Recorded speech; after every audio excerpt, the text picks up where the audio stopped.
So let's take a look at this 2026 IndyCar schedule, why don't we? Also, make sure to save the video so you can save the schedule. Starting off with the distribution of different kind of tracks. We have 6 ovals, 6 road courses, and 5 street courses. I think that's a phenomenal split. I think it levels everything out. I like it. Now let's talk about the races that are not on the schedule. So we're not going to Thermal Club, we are not going to Iowa, and we are not going to Toronto. So what is replacing those races? Well, we have Phoenix being added, Arlington being added, and then the race moving to Markham. That's the one that is up in Canada. That is being moved to August 16th. And to kind of replace the Iowa doubleheader, we're doing a Milwaukee doubleheader, which let me tell you, Milwaukee, what a race this past year. Goodness gracious. Now, when it comes to the structure of this calendar and the schedule, I think IndyCar did a great job. So last year, I have it pulled up right in front of me. You had St. Pete on the 2nd of March. Then you had to wait 3 weeks. You had Thermal on the 23rd. Then you had to wait another 3 weeks. You had Long Beach. And you had to wait another 3 weeks where you had Barber.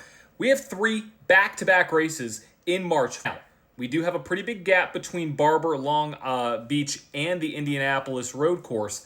But we have a great start to the season in March. Not to mention, this Phoenix race on March 7th, it's a doubleheader with none other than NASCAR.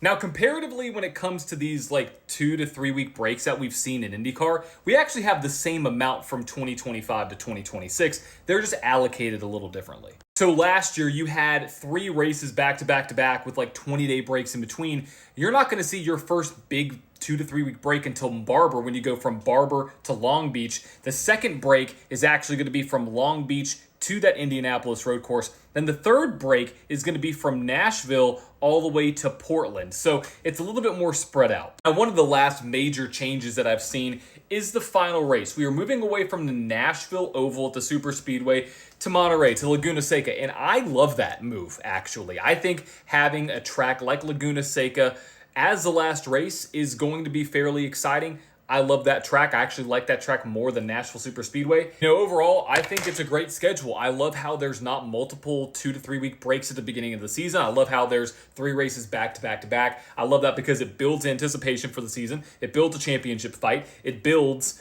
suspense early in the season. And then you have a little bit of a break after Barber. Then you go to Long Beach. Personally, I think it's a great schedule. Let me know in the comments what you think.